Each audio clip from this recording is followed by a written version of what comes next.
Sir function of A R is equal to D T upon integral of F D T into D T hmm force time graph. Hmm बस यही लिखा था ना? हाँ, मतलब electric current define किया था हमने एंड उसके बेस हाँ पे जी सर, वो। चार्ज और मोशन कर दिया था, फिर उसके बाद हम्म इलेक्ट्रिकल डिफाइन करा और एक क्वेश्चन था जिसका हम्म आंसर ये था, एरिया निकालना था टू ट्रायंगल्स का। ओके, तो उसके आगे शुरू करते हैं, ठीक है। जी सर। जब हमने करंट डिफाइन कर दिया तो करंट के बाद नेक्स्ट टॉपिक आता है, दैट इज ओम्स लॉ। ठीक, ओम्स लॉ से पहले अगर मैं डिफाइन करूं डायरेक्शन ऑफ करंट, ठीक, किधर हो सकता है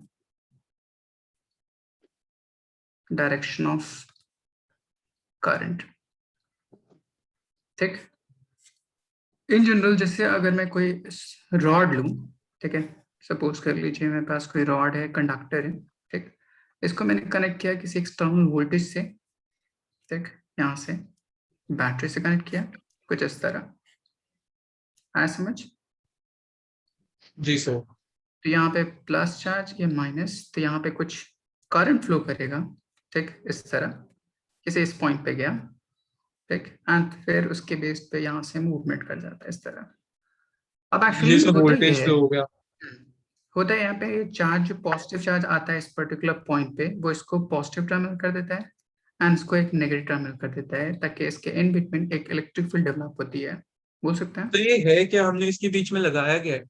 कोई भी कंडक्टर ले लीजिए, ओके सर, ठीक है। कोई भी सब्सटेंस कंडक्टर, तो देखिए तो ये बेसिकली मतलब हुआ क्या इसका है। मतलब ये क्या कहते हैं, पोलराइज हो जाएंगे इसके, तो डाइपोल बन जाएंगे, तो इसीलिए वो इलेक्ट्रिक फील्ड उससे पास कर जाएगी, नहीं, मतलब वो जैसे एक्ट देखिए, करेगा इसकी तरह। हाँ, जैसे मैंने कहा कि ये जो पॉजिटिव टर्मिनल है, यहाँ से एक करंट फ्लो किया, करंट फ्लो के बेस पे इस टर्मिनल पे आया, तो जैसे इस टर्मिनल पे आया वो इसको एक पॉजिटिव चार्ज क्रिएट करता है एंड उसकी कॉन्सिक्वेंटली यहाँ पे एक नेगेटिव चार्ज डेवलप होता है। तो मैं बोल जी सकता सर। हूँ कि हर कंडक्टर एंड हर रेजिस्टर उसके एंड प्लेट के ऊपर क्या होता है, चार्ज डेवलप करता है एंड एक कैपेसिटर की तरह काम करता है, इसीलिए इस पर्टिकुलर का नाम स्यूडो कैपेसिटर भी बोल सकते हैं। आया समझ। जी सर। ओके, अब इसके बेस पे करंट फ्लो करेगा, ठीक। तो हम जनरली ये जानते हैं कि मेरे पास किसी भी एटम में प्रोटॉन टाइटली बाउंड होता है न्यूक्लियस से, तो वो मूवमेंट नहीं करता। मूवमेंट कौन करता है? इलेक्ट्रॉन मूवमेंट करता है, क्योंकि वो फ्री स्टेट में होता है, बोल सकते हैं। जी सर। हाँ जी सर। इलेक्ट्रॉन मूव कहाँ से कहाँ करेगा? Opposite to the direction of electric field, बोल सकता हूँ। हाँ जी सर। तो इलेक्ट्रॉन का तो मतलब से डायरेक्शन क्या पॉजिटिव है? नेगेटिव करेगा, मतलब negative negative to to positive, positive. Sorry. हाँ तो जी। ये इसको हम बोल सकते हैं इलेक्ट्रॉनिक करंट, ठीक। इस तो पर्टिकुलर ये फ्लो टर्मिनल ऑफ में, इलेक्ट्रॉन हुआ ना बेसिकली। हाँ हाँ, तो इलेक्ट्रॉन जो फ्लो कर रहा है एंड करंट उसके मोशन को डिफाइन ये करता तो है, सर हमने इसलिए पहले भी पढ़ा था, flow of electron is in opposite direction of charge, voltage हाँ, जो होता है वोल्टेज। तो ये मेरे पास लोअर वोल्टेज और ये मेरे पास हायर वोल्टेज, ठीक। बट हर चीज जी दुनिया सर। हायर से लोअर मूव करती है, चाहे मैं वाटर का मूवमेंट देखूं, हीट का मूवमेंट देखूं एंड सो ऑन। तो उसके सेम पैटर्न को ओबे करने के लिए हम एक अजम्पशन करते हैं कि यहाँ पे जो करंट अभी फ्लो क्या होना चाहिए, हायर टू लोअर होना चाहिए, इसलिए बाय ओन मींस, ठीक, कन्वेंशनल करंट का direction higher voltage to lower voltage define करते हैं, इसीलिए इसका नाम क्या होता है, कर्नल करंट। आया समझ। Conventional current. ठीक, डायरेक्शन डिफाइन सर करते हैं आपकी पॉजिटिव या आवाज ना नेगेटिव, बीच में वो कट हो एक्चुअली रही में। थी, इतनी क्लियर नहीं आ रही। हेलो। हाँ सर, आपकी आवाज ना बीच में बड़ी अजीब हो गई थी, तो वो क्लियर नहीं आ रही थी। मतलब मेरे को मोटा अच्छा, मोटी समझ आ गया सर, बट डिटेल नहीं समझ आई जो आपने बताई थी। देखिए देखिए, अब मैं फिर से बताता हूँ। सिंपली हमने पहले डिफाइन किया कि इलेक्ट्रॉन उसका movement terminal to higher terminal, क्योंकि इलेक्ट्रॉन फ्री स्टेट में होता है, ठीक। बट जी दुनिया सर। में हर चीज क्या होती है, हायर टू लोअर मूव करती है, इसलिए बाय कन्वेंशन हम डिफाइन करते हैं करंट को भी movement from higher to lower. आया समझ। बट सर इलेक्ट्रॉनिक करंट तो ऑपोजिट डायरेक्शन में करता है ना? हाँ, इसीलिए बाय कन्वेंशन हम डायरेक्शन होते हैं हायर टू लोअर होते हैं। सर कन्वेंशन का मतलब क्या हुआ? मतलब अपने अजम्पशंस के बेस्ड पे, क्योंकि दुनिया में हर चीज, अगर मैं हीट का मूवमेंट बोलूं तो हीट मूव्स जी from sir. Higher temperature body to lower temperature body. ठीक, सेम उसी हाँ तरह जी सर। डिफाइन करूं अब वाटर। ठीक, तो वाटर का मूवमेंट भी कैसा होता है? From high tide to low tide. Higher potential to lower. ठीक, या higher potential to lower potential. इस तरह मैं जी सर। कन्वेंशन मतलब डिफाइन कर सकता हूँ कि दुनिया में हर चीज हायर टू लोअर जाती है, हायर नहीं जाती। ठीक, इसीलिए जी हम सर। यहाँ पे भी डिफाइन करते हैं करंट के बेस पे। करंट एक्चुअली में इलेक्ट्रॉन के बेस पे मूवमेंट डिफाइन कर रहा है, तो बाय कन्वेंशन जो कि इलेक्ट्रॉन लोअर से हायर जा उसके उल्टा एक डायरेक्शन मानिए, ताकि इन लॉस के पैरेलल डिफाइन करता हो या उसके सेम वे में वो भी फ्लो करता हो। तो इसलिए by conventional indirectly direction of indirectly current. Sir voltage हमारा कन्वेक्शनल करंट हो गया। नहीं, higher voltage to lower voltage जो करंट फ्लो करता है इलेक्ट्रॉन के फ्लो का ऑपोजिट, उसको कन्वेंशनल करंट बोलते हैं। समझ गया सर। सर करंट ठीक का है, फॉर्मूला क्या होता था? Current is equal to charge upon time ना? दो फॉर्मूले मैंने बताया था। अगर कांस्टेंट चार्ज फ्लो करता हो तब उसके लिए फॉर्मूला था Q ओवर T, और इट जी can be sir. Written as Ne over T, where E is number of charge of electron. ठीक, और एक दूसरा फॉर्मूला था, अगर मेरे पास टाइम डिपेंडेंट फंक्शन हो तो सिंपली उसको डिफरेंशिएट कर दीजिए। जी सर। या इसी चीज को मैंने एक और टर्म कहा था, slope of Q versus T graph. आया समझ? हाँ जी सर। ओके, तो हमने यहाँ डिफाइन कर दिया था। इसके बाद हम नेक्स्ट डिफाइन करने की कोशिश करते हैं ओम्स लॉ। ठीक, आपने जो क्लास 10th में ओम्स लॉ पढ़ा था उसको हम मैक्रोस्कोपिक लेवल बोल सकते हैं, या उसी चीज जी को सर। स्केलर फॉर्म बोल सकते हैं। ठीक, हाँ जी इस सर। तरह से। अब ये सिंपली ओम्स लॉ कहता क्या है, डिफाइन कर सकते हैं? जी सर। डिफाइन कीजिए। सर ओम्स लॉ नहीं याद सर। नहीं याद? अच्छा, स्कूल में कौन सा टॉपिक पढ़ा रहे हैं वो? सर यही पढ़ा रहे हैं, रेजिस्टेंस खत्म कर दिया उन्होंने। अच्छा, तो आपने सही से नहीं सुना वहां। मैंने देखिए, सुना ही नहीं सर, मैंने क्लास ही नहीं अटेंड करी। अच्छा अच्छा, चलिए ठीक है। देखिए, मैंने कोई कंडक्टर लिया। ठीक, जी इस सर। कंडक्टर में इसके एंड पॉइंट पे कुछ पोटेंशियल दीजिए। इसका अपना कुछ पोटेंशियल होगा, इसका अपना कुछ पोटेंशियल होगा, तो उनके बीच में कुछ पोटेंशियल डिफरेंस सर होगा। उसमें मेरे को थोड़ा सा याद है सर। हम्म, ओम्स लॉ की मदद से एक वो था, equivalence resistance is equal to R is equal to one plus R R one upon plus R R, minus one. One plus R upon R minus one, ऐसा कुछ था। जी सर। नहीं, वो ज्योमेट्रिक सीरीज के बेस पे solve करते थे आप किसी सीक्वेंस को, उसके बेस पे फॉर्मूला था वो। Okay sir. ठीक है, देखिए मैंने सिंपली क्या किया, कोई कंडक्टर लिया, उसके एंड पॉइंट का कुछ अपना पोटेंशियल होगा, तो इसका डिफरेंस लीजिए। इस ए को हायर मानिए, इस बी को लोअर मानिए, तो इनका अपना कुछ पोटेंशियल डिफरेंस होगा, delta V, which is V A minus V B, और we can simply write it as V. ठीक, तो कहता है कि जितना पोटेंशियल डिफरेंस इसके क्रॉस ज्यादा अप्लाई करूं, current produced in this particular conductor उतना क्या होगा, ज्यादा होगा, अगर मैंने फिजिकल पैरामीटर को कांस्टेंट रखा तब। ठीक, मेरी बात समझ में आई? मैंने कहा कि अगर फिजिकल पैरामीटर बोलते हैं क्या? Temperature, length, area of cross section. ठीक, ये सारे पैरामीटर को अगर कांस्टेंट रखिए, तब जितना potential difference across the wire ज्यादा अप्लाई करूंगा, करंट प्रोड्यूस्ड उतना क्या होगा, ज्यादा होगा। ठीक, या मैं उसका उल्टा बोल सकता हूं कि current produced in this particular conductor is directly proportional to applied potential difference। बोल सकते हैं So is directly proportional to applied potential difference. current। Potential difference and current एक दूसरे के डायरेक्टली प्रोपोर्शनल होता है। जी सर। ठीक, कब? जब मैंने टेम्परेचर कांस्टेंट रखा एंड फिजिकल पैरामीटर को, जैसे length, area of cross section, इन सारी चीजों को, एंड नेचर ऑफ मटेरियल को। जी sir.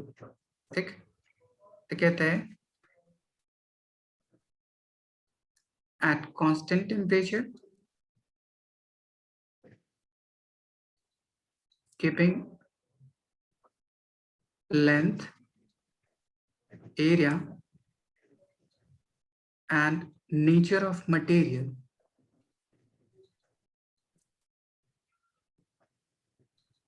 remains same, then the current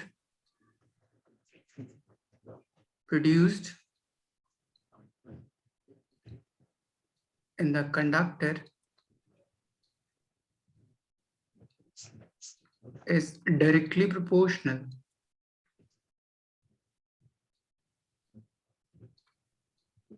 to the applied potential difference.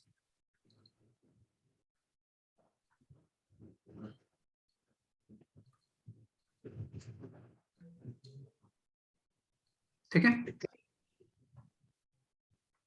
Ji sir. So V directly proportional to I. Proportionality हटाते हैं, constant put करते हैं, which is equals to R times I. तब इस R को हम बोलते हैं resistance. आया समझ यहाँ तक? कोई doubt? No sir. No sir. Okay.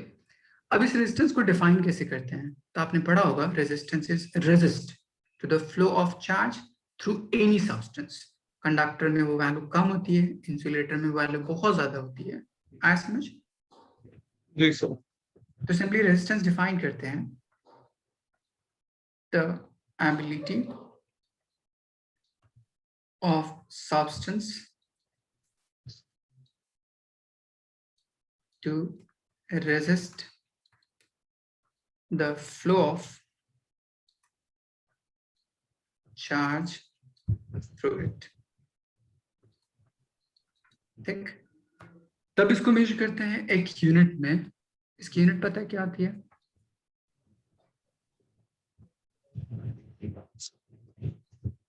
इसकी SI unit is ohm and इसको डिनोट ग्रीक अल्फाबेट इस तरह से करते हैं. सर 1 मिनट पिछले पेज पे चल सकते हैं? Okay, 1 minute. जी sir. 1 minute.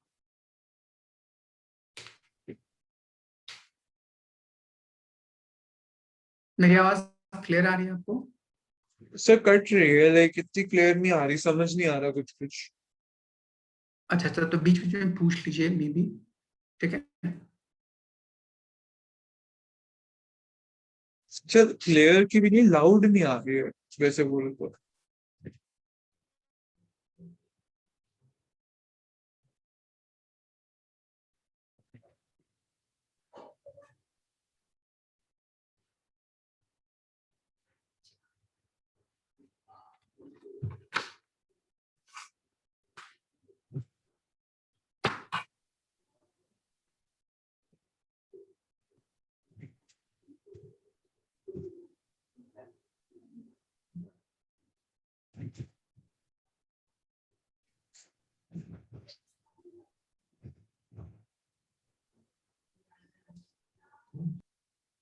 Sir next page पे.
डन।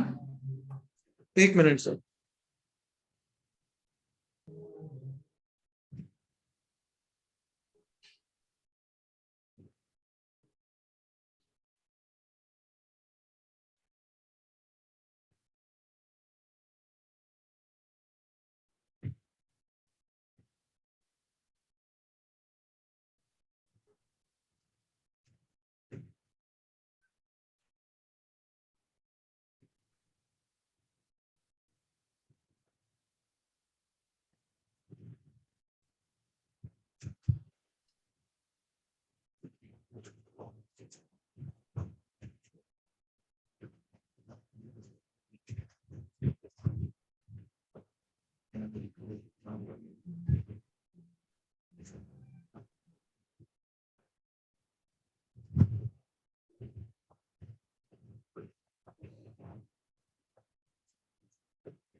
तो ये डायग्राम बनाने। हाँ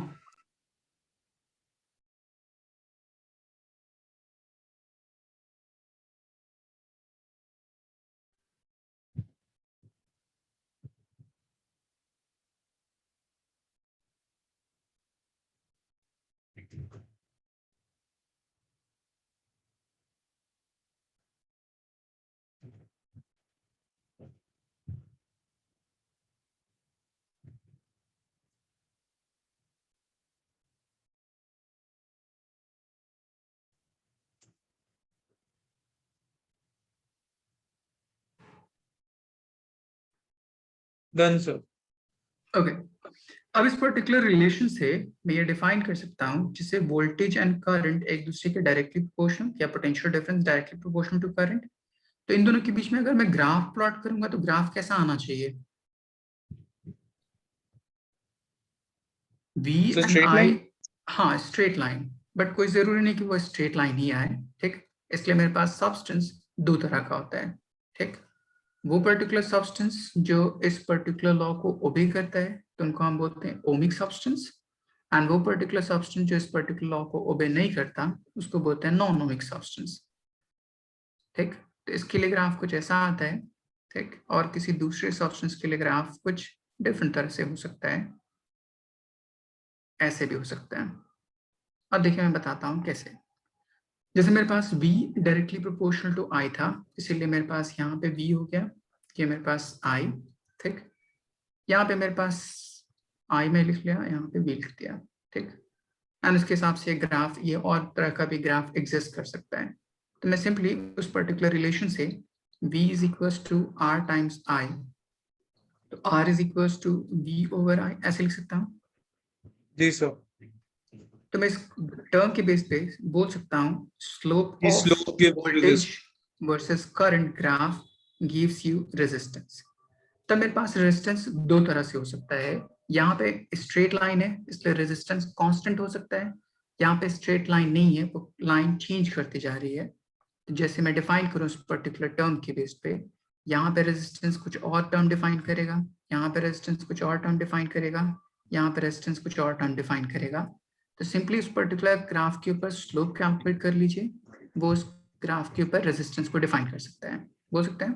ठीक सर। जहां पर रेजिस्टेंस कांस्टेंट हो उस पर्टिकुलर सब्सटेंस को हम ओमिक सब्सटेंस बोलते हैं, या सिंपल बोल सकते हैं कि वो सब्सटेंस जो ओम्स लॉ को ओबे करता है तो उसको ओमिक सब्सटेंस। एंड जहां पर रेजिस्टेंस कांस्टेंट ना हो या ओम्स लॉ वैलिड ना हो तो उनको हम बोलते हैं नॉन ओमिक सब्सटेंस। आया समझ? जी सर।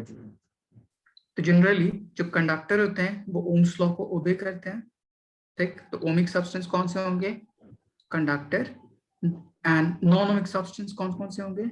सेमीकंडक्टर या फिर इंसुलेटर्स, ठीक। आई बात समझ?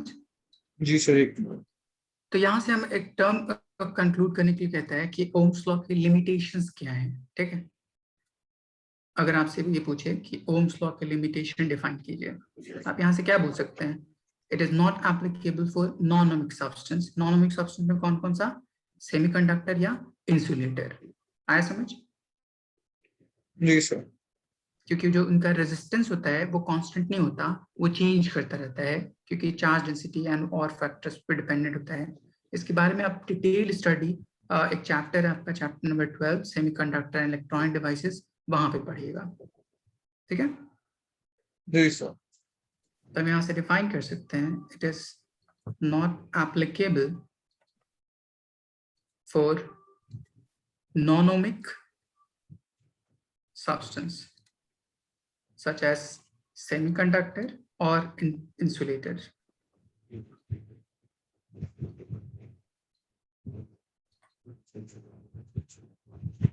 यहाँ तक कोई डाउट? ये sir limitations of Ohm's law हो गई ना?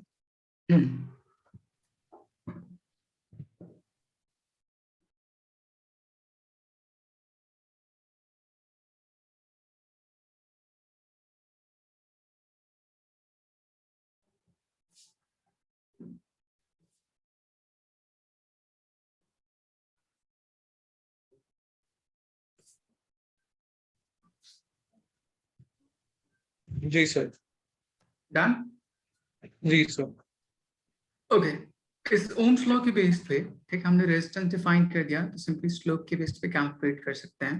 ठीक है?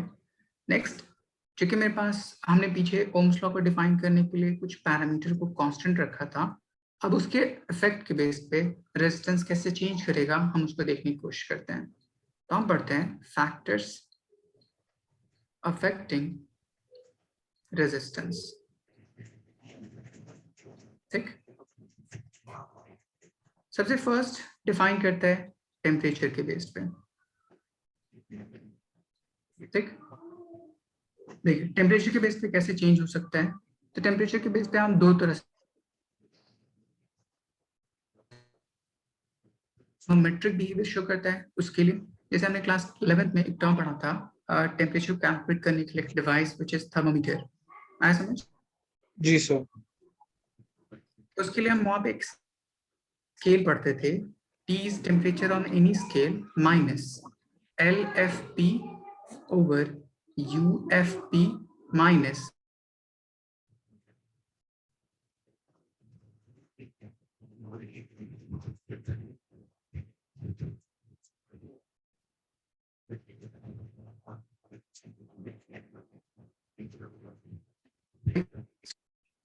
पॉइंट, या इसी चीज को हम बोलते हैं आइस पॉइंट या मेल्टिंग पॉइंट, दोनों।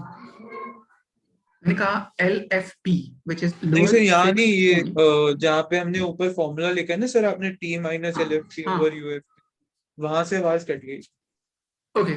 जैसे देखिए, रेजिस्टेंस अगर टेम्परेचर डिपेंडेंस डिफाइन करूं, तो इसके लिए एक फॉर्मूला हम यूज करते हैं किसी भी थर्मामीटर स्केल के लिए। ये फॉर्मूला कांस्टेंट होता है फॉर एनी टेम्परेचर मेजरमेंट। ठीक, चाहे आप सेल्सियस में यूज करें, केल्विन में यूज करें, ठीक, फ़ारेनहाइट में यूज करें, किसी भी टर्म में यूज करें, उसके लिए फॉर्मूला वैलिड होता है। आया समझ?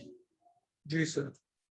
अब इसको फॉर्मूला को यूज कैसे करते हैं? तो देखिए, टी डिफाइन करता है टेम्परेचर ऑन द स्केल, उस पर्टिकुलर स्केल जिसके आप यूज करना चाहते हैं।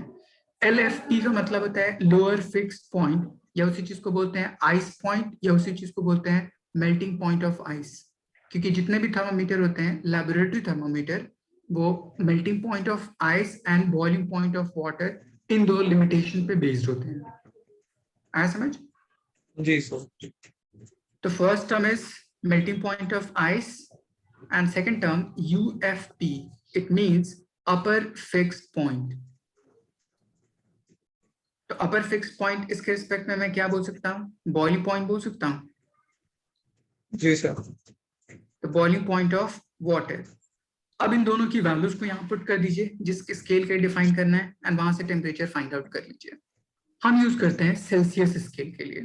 ठीक, तो सेल्सियस स्केल में आप इस पर्टिकुलर टर्म को, ठीक, टेम्परेचर ऑन द स्केल, उसको आप C मान लीजिए। Melting point of ice Celsius scale में कितना होता है? सर सेल्सियस स्केल में melting point 0 degree. 0 degree and boiling point 100 degree minus lower point 0। अगर मैं सेम टर्म को रेजिस्टेंस के हिसाब से डिफाइन करूं, जैसे प्लैटिनम वायर, उसका जो रेजिस्टेंस होता है इस थर्मोमेट्रिक बिहेवियर शो करता है। तो जैसे जैसे टेम्परेचर चेंज करता है स्केल में, किसी भी स्केल में, उसी तरह उसका रेजिस्टेंस भी चेंज करता होता है। तो अगर मैं उसको इसके रिस्पेक्ट में रिलेट करूं तो मैं इसको ऐसे लिख सकते हैं, resistance at any temperature T minus resistance at 0 Celsius divide by resistance at 100 degree Celsius minus resistance at 0 degree Celsius. Same particular term में पुट कर दिया मैंने वैल्यूज को। जी सर। अब यहां से जो भी टर्म अननोन होगी उसकी वैल्यू हम क्या कर सकते हैं, फाइंड आउट कर सकते हैं। आया समझ? जी सर। ओके। अब इसके बेस में मैं आपको एक आसान सा क्वेश्चन देता हूं। ठीक, जैसे अगर आपको बोले the resistance offered by platinum wire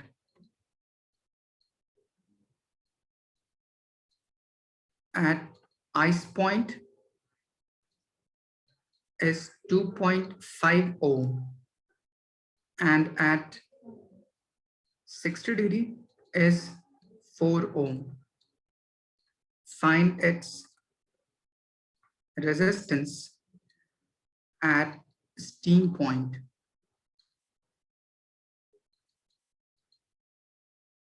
question का मतलब समझ में आया?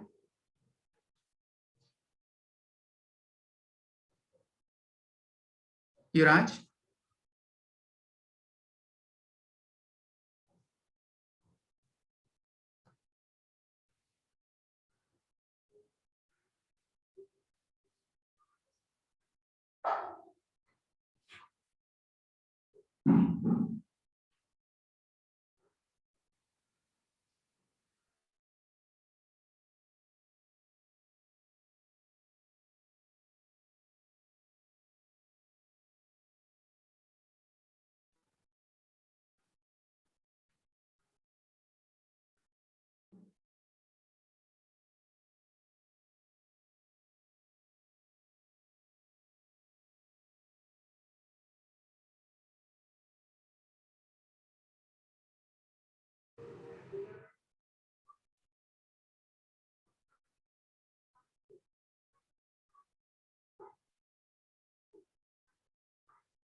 Hello sir, excuse me sir. Hello. हाँ सर, मेरा नेट चला गया था। Okay okay, no problem. जी सर। ओके, सो यहाँ तक समझ आया था? हाँ जी सर, क्वेश्चन नोट करा था एक बार। ओके, सॉल्व करने की कोशिश कीजिए एक बार वैल्यूज को पुट करके। जरूर सर, जरूर करेंगे।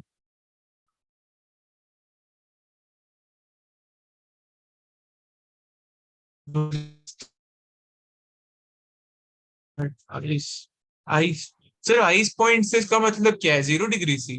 0 degree Celsius means R naught की वैल्यू दे रखी है आपको। तो बट प्लैटिनम के लिए तो अलग नहीं होगी आइस पॉइंट, या वो सिर्फ H2O के रेफरेंस में होता है? नहीं नहीं, मैंने कहा कि आइस पॉइंट के ऊपर उसका रेजिस्टेंस इतना ऑफर कर रहा है। नहीं समझे? जैसे मैं तो मैं 0 पूछ रहा डिग्री था सर कि सेल्सियस पे, आइस आइस पॉइंट तो हर एक के लिए अलग होगा ना? नहीं मैं प्लैटिनम वायर का आइस पॉइंट नहीं बोल रहा हूं। मैंने क्या कहा, 0 डिग्री सेल्सियस को ही आइस पॉइंट में बोल रहे हैं यहाँ पे। अच्छा, ओ। ठीक है, तो यहाँ पे जो 2.5 है वो एक्चुअली में 0 डिग्री सेल्सियस पे इतना रेजिस्टेंस शो कर रहा है, मींस आर नॉट की वैल्यू दे रखी है आपको।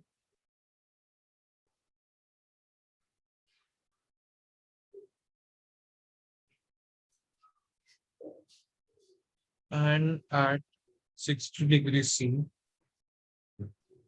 is 4. Find its resistance at steam point, मतलब 100 डिग्री सी पे। मतलब मुझे R100 की वैल्यू फाइंड करनी है, ये टर्म। At steam point। ये भी आपको दे रखा है, ये भी दे रखा है। क्वेश्चन सर, ये तो बहुत सिंपल क्वेश्चन है।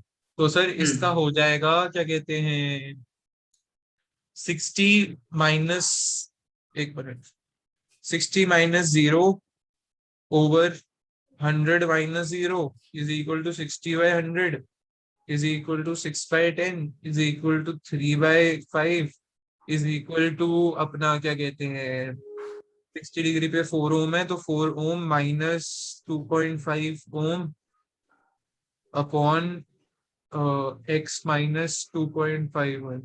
सही है। अब हमारा रेशियो आ गई है, तो सर ये हो जाएगा 3/5 is equal to 1.5 ohm over x - 2.5 ohm. अब क्रॉस मल्टीप्लाई कर दिया सर, तो 3x - 7.5 Om is equal to हमारा हो गया 7.5 ओम। तो सर अब ये इसको 7.5 ओम, ये तो sir 3x is equal to 15 ohm आ गया, तो ohm x is equal to 5 ohm. बस हो गया। ठीक है। हाँ सर, आसान तो था ही। हाँ, तो ये पहला टर्म मेरे पास टेम्परेचर डिपेंडेंट इस तरह से डिफाइन कर सकते हैं। यहाँ तक आपने नोट डाउन कर लिया था? सॉल्व भी कर लिया सर। बहुत अच्छे। नेक्स्ट पार्ट होता है इसी में, अगर मेरे पास कोई रेजिस्टेंस लीनियरली रेजिस्टेंस उसका चेंज करता हो तो उसके लिए, ठीक है, तो उसके लिए हम एक टर्म डिफाइन करते हैं, अल्फा। अल्फा को बोलते हैं हम लोग टेम्परेचर कोएफिशिएंट ऑफ रेजिस्टेंस। ठीक। अब इसकी दो डिफरेंट वैल्यूज हो सकती हैं डिपेंडिंग अपॉन सब्सटेंस। तो अगर मेरे पास सब्सटेंस कंडक्टर होगा तो अल्फा की वैल्यू पॉजिटिव होती है। अगर मेरे पास सब्सटेंस सेमीकंडक्टर होगा तो अल्फा की वैल्यू नेगेटिव होती है। ये याद रखिएगा, ये जनरली पूछा जाता है कि टेम्परेचर कोएफिशिएंट ऑफ रेजिस्टेंस की वैल्यू कंडक्टर के लिए एंड सेमीकंडक्टर के लिए कितनी हो सकती है, तो आप बोलिएगा पॉजिटिव नेगेटिव। आई बात समझ? जी सर। इसका मतलब क्या होगा, ठीक, और कैसे डिफाइन करेंगे? तो हमने क्लास 11th में एक टर्म पढ़ा था, लीनियर एक्सपेंशन। ठीक है, areal expansion and volumetric expansion on raising temperature of substance, पढ़ा था। जी सर। तो वहां पे पढ़ा था, जैसे अगर मैं एरिया को डिफाइन करूं तो वहां पे पढ़ा था beta which is change in area over initial area times change in temperature, ऐसे डिफाइन करते थे। ठीक, या इस चीज को मैं बोल सकता हूं कि fractional change in area to the change in temperature, इन दोनों के रेशियो को हम कोएफिशिएंट ऑफ एरियल एक्सपेंशन बोल सकते थे। ठीक है।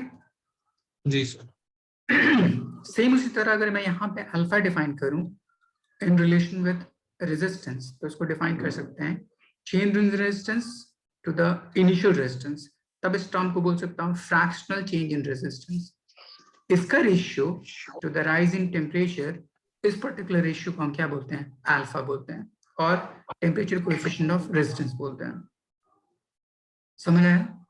हाँ जी सर। तो इसको डिफाइन करते हैं, the ratio of fractional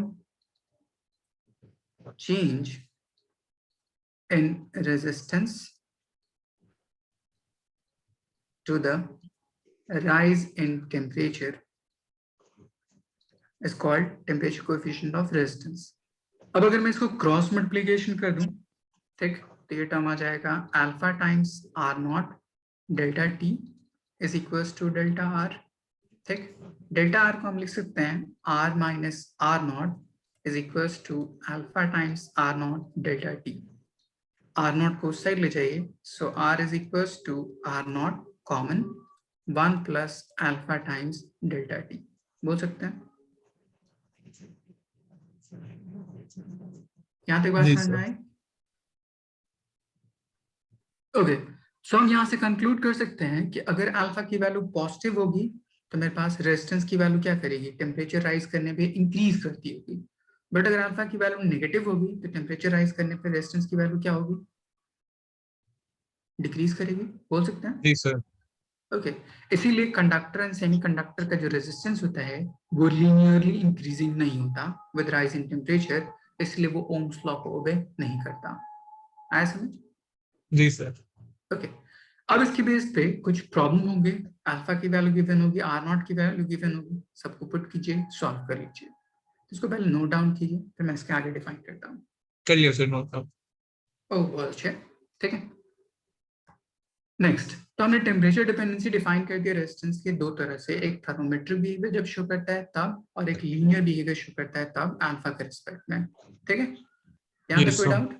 no sir. Okay, next important part होता है उसके डायमेंशन के बेस पे कैसे रेजिस्टेंस चेंज करता है। ठीक है, तो next factor is dimension dependent. Dimension dependent में हम चेक करते हैं लेंथ, एरिया, रेडियस, डायमीटर, इन सब के बेस पे रेजिस्टेंस चेंज करे तो क्या क्या अफेक्ट हो सकता है। जैसे मान लीजिए आपके पास दो डिफरेंट सब्सटेंस हैं, ठीक है, मैंने कोई एक कंडक्टर लिया, ठीक, सर एक कुछ इतना क्वेश्चन बड़ा। था। तो जब हम फैक्टर्स की बात कर रहे हैं, फैक्टर्स विच इफेक्ट रेजिस्टेंस, तो फर्स्ट हो गया टेम्परेचर, है ना? टेम्परेचर में दो पार्ट, टेम्परेचर में सर दो पार्ट, दो पार्ट कौन से हाँ, सर? एक तो नॉर्मल फॉर्मूला थर्मोमेट्रिक हो गया। बिहेवियर, थर्मोमेट्रिक बिहेवियर के बेस पे, और दूसरा लीनियर जो अल्फा डिपेंडेंसी के बेस पे। ये अल्फा वाला उसका सेकंड पार्ट है टेम्परेचर का, हाँ, हम्म और ए हमारा फॉर्मूला वाला हो गया। हम्म आंसर सेकंड हमारा ये हो गया जो हम लोग कर डायमेंशन रहे हैं, डिपेंडेंट। डायमेंशन में। ठीक है सर।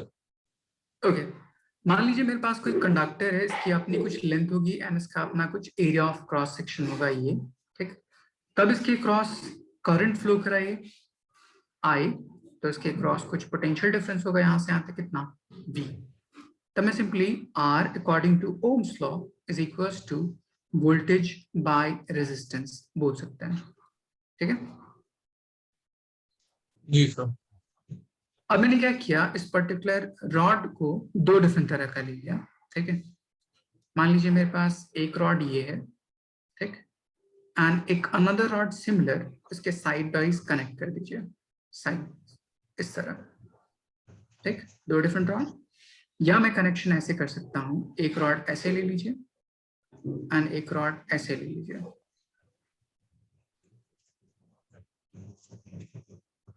ठीक, दो सर ये डिफरेंट क्या प्लेन। है? ये दो रॉड्स है, हम सीरीज में ले सकते हैं और पैरेलल में ले सकते हैं ना? हाँ ऐसे लिया मैंने।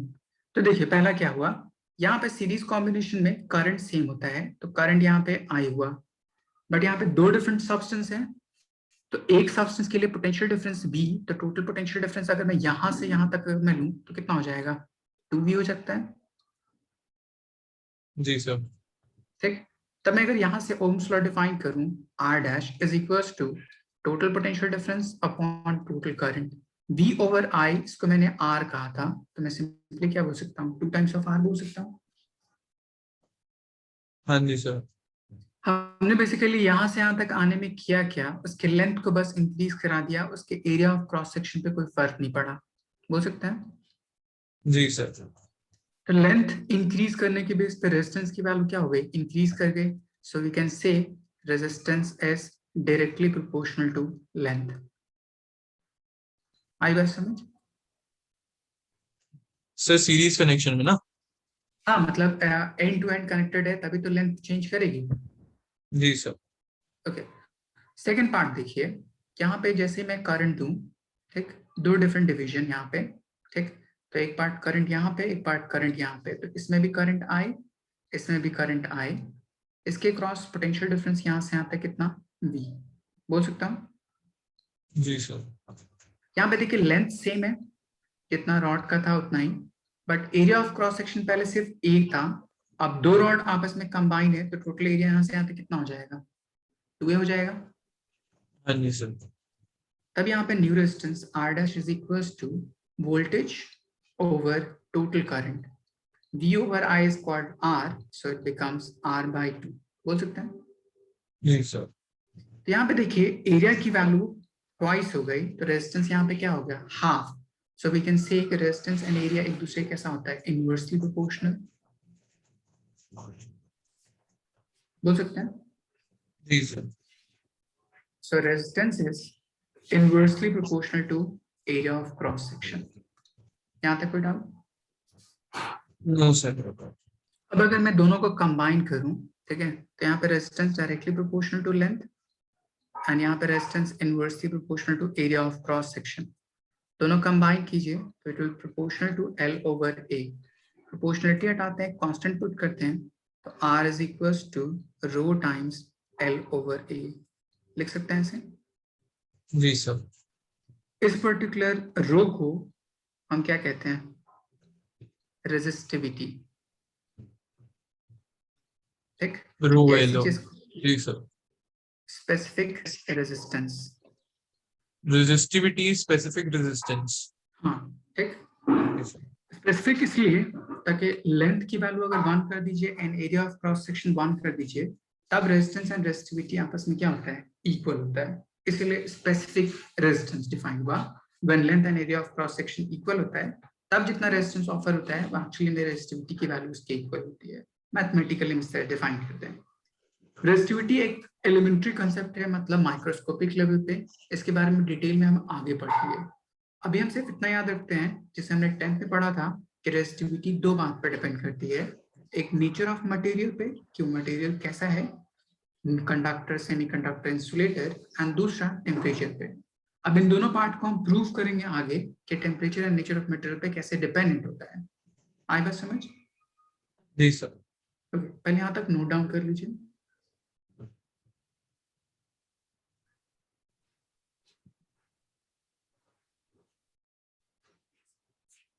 सर ये अच्छा रूल लिखे हो।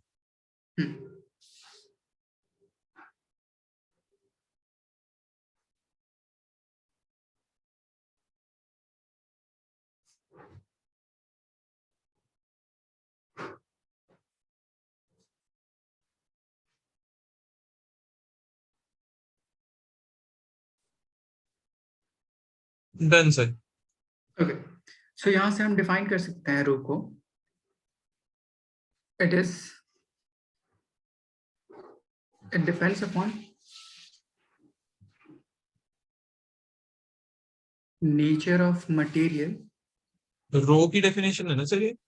हाँ, रो की प्रॉपर्टी है, ठीक, depends upon nature of material and temperature, but it is independent of dimension, ठीक। डायमेंशन कितना बढ़ाइए घटाइए, इन सब बातों पे डिपेंडेंट नहीं होता। यहाँ तक कोई डाउट? हाँ जी सर। कोई डाउट नहीं यहाँ तक? No sir. अब हम यहाँ से जानने की कोशिश करते हैं कि अगर मैं उस पर्टिकुलर ऑब्जेक्ट को स्ट्रेच करूं, कंप्रेस करूं, तो उसके हिसाब से रेजिस्टेंस कैसे चेंज करता है, उसको जानने की कोशिश करते हैं। मान लीजिए आपके पास कोई एक कंडक्टर ले लीजिए, सपोज कर लीजिए मैंने सिलेंड्रिकल एक कंडक्टर लिया इस तरह, ठीक। यहाँ पे कुछ एरिया ऑफ क्रॉस सेक्शन इस तरह, तो इसकी अपनी कुछ लेंथ होगी L0, उसका अपना कुछ एरिया ऑफ क्रॉस सेक्शन होगा दैट वुड बी A0, या उसका अपना कुछ रेडियस होगा that would be under root of, या R बोल दिए सिंपल R, ठीक। R0 मान लीजिए इसको। यहाँ तो कोई डाउट? सर इसमें हम क्या देखना क्या चाहते हैं इससे? उस पर्टिकुलर ऑब्जेक्ट को कंप्रेस करूं या स्ट्रेच करूं तो उसके हिसाब से उसके रेजिस्टेंस पे क्या फर्क पड़ेगा, ये सारी चीजें। तो सर इसकी हेडिंग क्या लिख सकते हैं? ठीक, सेम जो डायमेंशन डिपेंडेंसी था उसी में, ठीक, स्ट्रेचिंग और कंप्रेसिंग द वायर, ठीक है।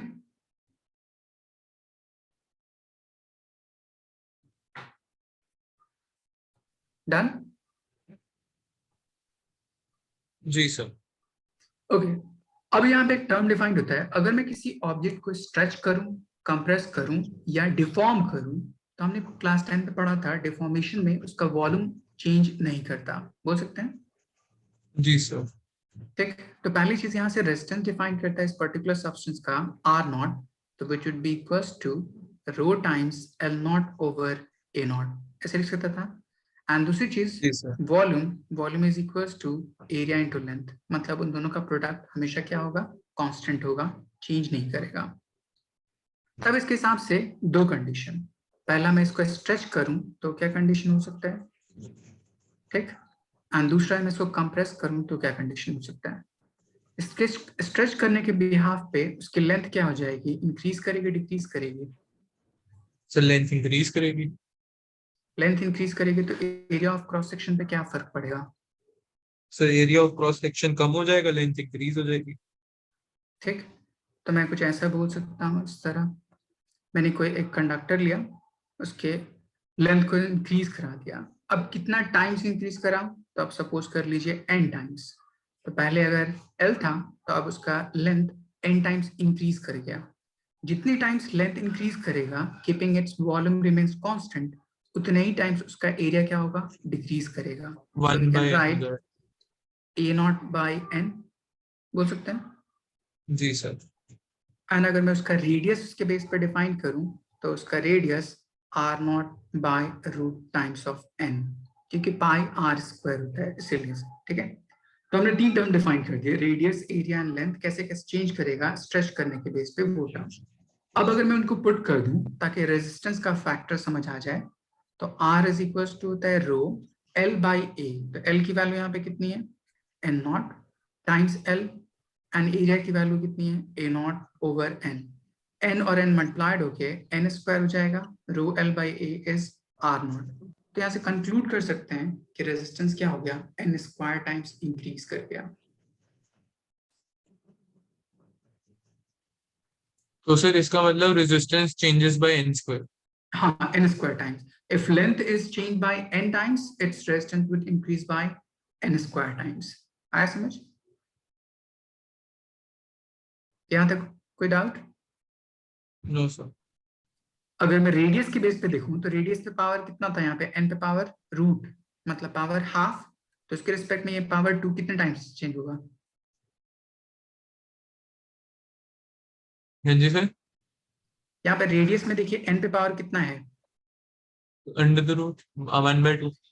1/2, और यहाँ पे पावर कितना है 2, तो 1/2 कितने टाइम्स 2 हो जाएगा?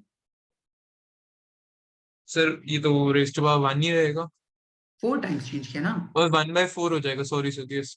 हाँ, तो अब ये याद रखिएगा कि रेडियस एंड डायमीटर अगर जितनी टाइम्स चेंज करे उस पे पावर 4 टाइम्स उसका रेजिस्टेंस चेंज करेगा। आया समझ? सर एक बार लिख दो यार। ठीक, मैं सारी चीजें लिखता हूँ, ठीक है। तो यहाँ पे रेजिस्टेंस, ठीक, इस पर्टिकुलर टर्म में स्ट्रेच करने के बेस पे लेंथ अगर n टाइम्स चेंज किया, पावर 1 टाइम्स, तो उसका area 1 by n times change करेगा, पावर 1 टाइम्स। रेडियस और डायमीटर ये दोनों चेंज करेगा 1 by under root of n times. तो जो रेजिस्टेंस है वो चेंज कर जाएगा n स्क्वायर टाइम्स। अब उसके पावर के हिसाब से आप रीअरेंज कर सकते हैं किस पे कितना फैक्टर हो सकता है। समझ आया? एक minute sir.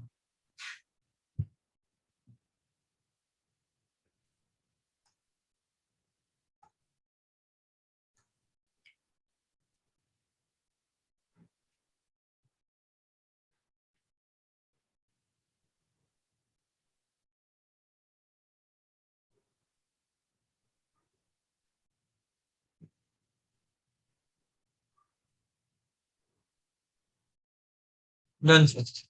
Okay, next part is कि अगर आपको डिफाइन करना हो कंप्रेस करने में क्या फर्क पड़ेगा, ये सारे टर्म्स, ठीक, तो वो देखने की कोशिश करते हैं। देखिए, तो second part is on compression, तो इसका उल्टा होगा, ठीक। कंप्रेस करने पे उसकी लेंथ में क्या फर्क पड़ेगा, n टाइम्स डिक्रीज कर जाएगा, तो उसका एरिया क्या होगा, n टाइम्स इंक्रीज कर जाएगा, बोल सकते हैं।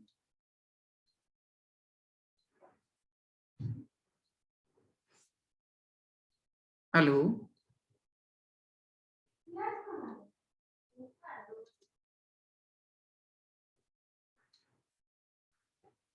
हेलो युवराज, हेलो।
हेलो। सर फिर से नेट चला गया था। कोई बात नहीं, कोई बात नहीं। जी हाँ, तो सर। लास्ट हम डिफाइन कर रहे थे कंप्रेशन। कंप्रेशन में देखिए क्या होगा, उसका एरिया n टाइम्स इंक्रीज करेगा। तो पहले मेरे पास a नॉट था, अब n टाइम्स इंक्रीज कर गया, so it becomes n times a not. तो सिमिलरली जो लेंथ होगी वो उतना ही टाइम्स डिक्रीज करेगी, या जी अगर मैं सर। रेडियस बोलूं तो under root of n times increase करता होगा, बोल सकते हैं। हाँ जी सर।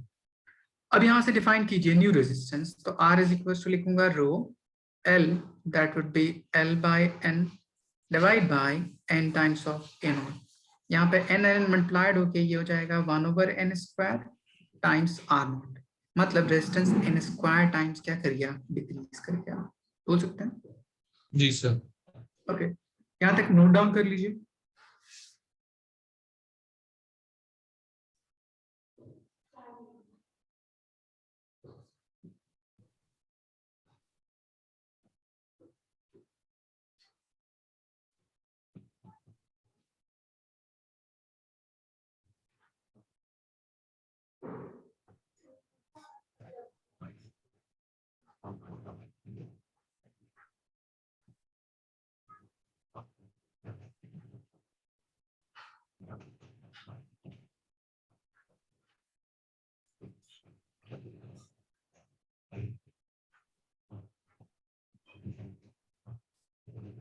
Done sir. ओके, अब देखिए इसको यूज कैसे कैसे कर सकते हैं। तो सिंपली आपको वैल्यूज गिवन होगी कि n टाइम्स इंक्रीज या डिक्रीज किया 3 टाइम्स 4 टाइम्स, तो उसके हिसाब से वैल्यूज पुट कर दीजिए एंड सॉल्व कर दीजिए। इसको एक और तरह से मैं आपको समझाता हूँ ताकि उस बेस्ड क्वेश्चन कैसे पूछता है कंपटीशन में, आपको वो बता पाऊँ। ठीक है, तो जैसे मैंने पीछे कहा था वॉल्यूम कांस्टेंट है, तो इसी तरह मैं ये भी पूछ सकता हूँ कि डेंसिटी कांस्टेंट होगा, मास कांस्टेंट होगा उस पर्टिकुलर सब्सटेंस का। ठीक है, तो हम वहां पे एक फॉर्मूला यूज कर सकते हैं। ठीक है, density simply equals to mass upon volume, बोल सकते हैं। जी सर। तो डेंसिटी को आप डी मान लीजिए, मास m, वॉल्यूम को आप लिख सकते हैं एरिया टाइम्स लेंथ, लिख सकते हैं। जी सर। अब इसको मैं ब्रेक कर दूं या तो सिर्फ एरिया के टर्म में, तो area can be written as m over d times of l, और l can be written as m times of d into a। इन वैल्यूज को रेजिस्टेंस के फॉर्मूले में पुट कर दीजिए। R is equal to rho L by A. अगर मैं a की वैल्यू पुट कर दूं तो ये पूरा टर्म हो जाएगा d times l square over m। आया समझ? जी सर। या मैं इस टर्म को एरिया के बेस पे पुट डिफाइन कर दूं, तो l की वैल्यू पुट कर दीजिए, तो ये हो जाएगा रो m by d times of a square. अब देखिए यहाँ पे मैं एक रूल सिखाता हूँ आपको। ठीक है, तो पिछले वाले रूल को भी अप्लाई कर सकते हैं डायरेक्टली, आप इसको भी अप्लाई कर सकते हैं, दोनों सेम चीज है। ठीक है, हमने क्लास 11th में एक टर्म पढ़ा था, एरर मेथड पढ़ा था। Error method. एरर कैलकुलेट करने के डिफरेंट डिफरेंट मेथड, उसमें एक टर्म पढ़ा था हमने, एक्सपोनेंशियल मेथड। आया समझ? जी सर।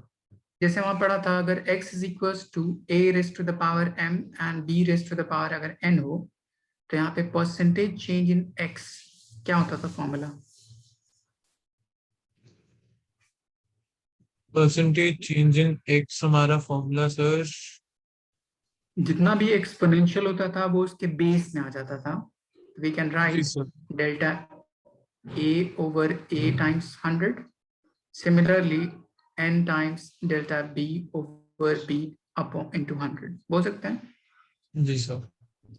सो अगर मैं इसी रूल को यूज करूं यहाँ पे, तो अगर डिफाइन करूं कि रेजिस्टिविटी कांस्टेंट है, डेंसिटी कांस्टेंट है, मास कांस्टेंट, तो लेंथ डिपेंडेंट होगा, तो percentage change in resistance would be L पे पावर यहाँ पे कितना है, एल का पावर से 2।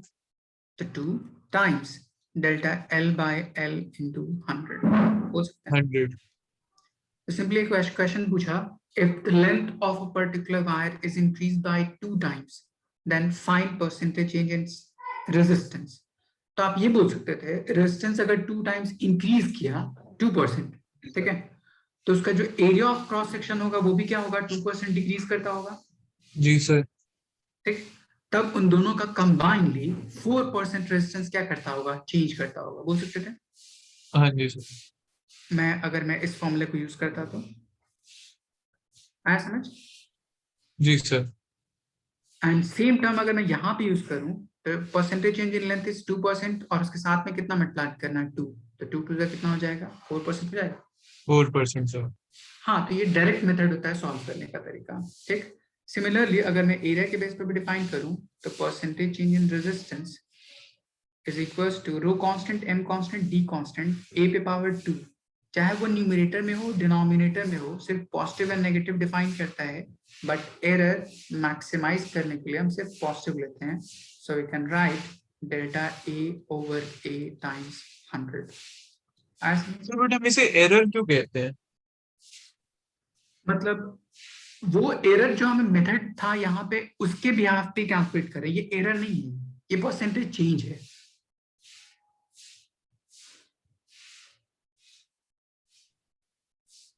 हेलो, जी सर। हमने वहां पे एरर में ये मेथड पढ़ा था यूजिंग बाइनोमियल थ्योरम यूज करके एक्सपोनेंशियल वाला टर्म, उसी सेम कंसेप्ट को हम यहाँ पे कर रहे हैं। इसीलिए मैंने कहा कि अगर मेरे पास परसेंटेज चेंज 10% से कम होता है तो एरर मेथड अप्लाई करते हैं, क्योंकि आपको एरर के टर्म में ही आपको ये परसेंटेज चेंज पढ़ाया गया था वहां पे। आया समझ। समझ गया सर। ये एक्चुअली में एरर नहीं है, बट हमने जिस कंटेस्ट में पढ़ा था वो एरर के टर्म में पढ़ा था, इसलिए मैंने आपको एरर के टर्म में रिलेट कराया।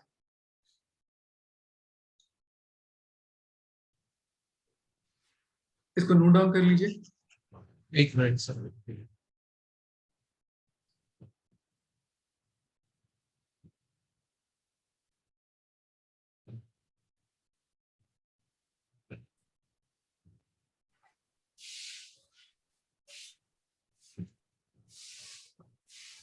Done sir. एक मैं क्वेश्चन देता हूँ आसान सा। ठीक, कहते हैं क्या, a wire of length L is cut into 3 equal part. Now each is stretched to original length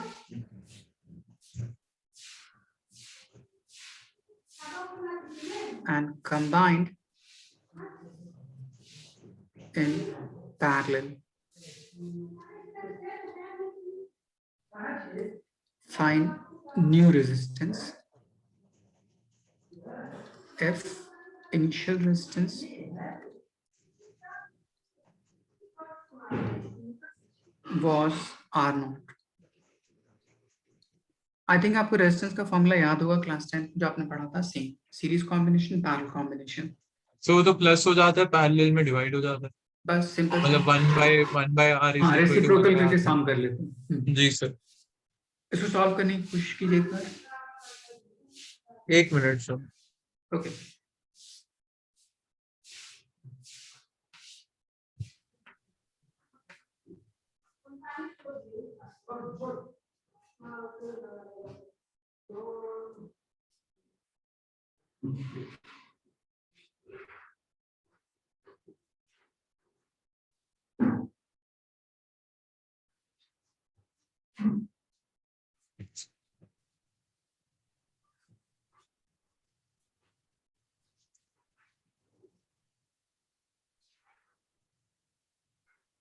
A wire of length L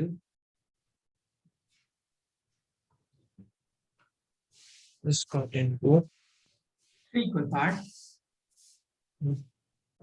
Now each part is stretched to original length and combined in parallel combination.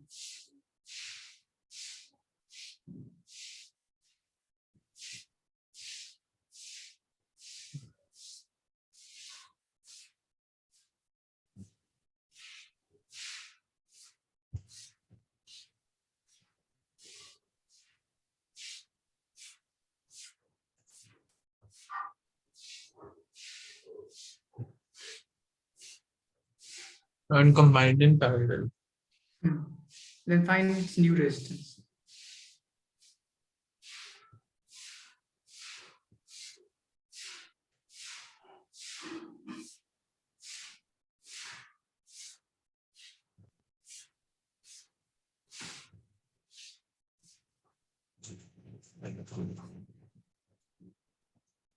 समझ आया solve करना?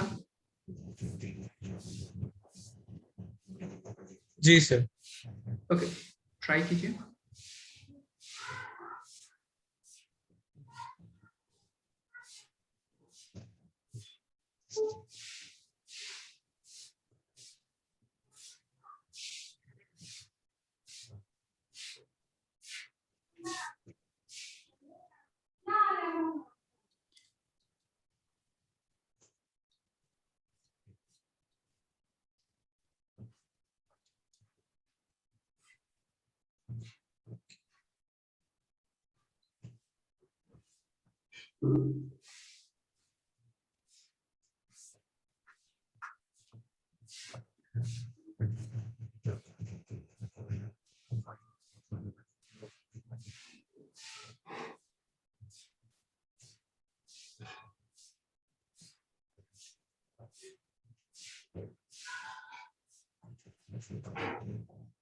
युवराज solve हुआ?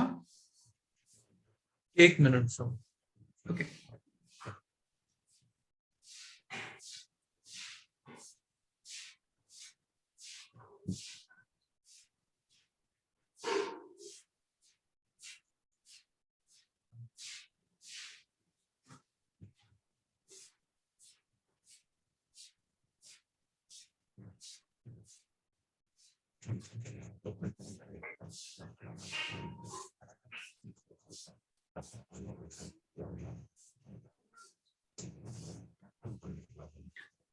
देखिए मैं आपको बताता हूँ। 1 minute sir.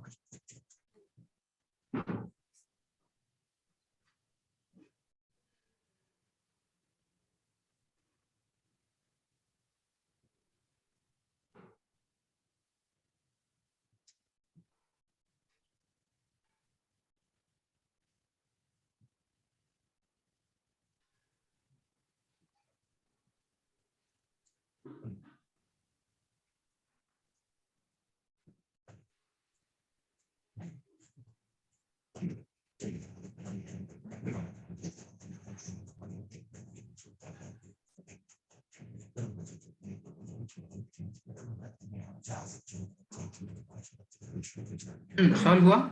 1 minute sir, बस 1 मिनट।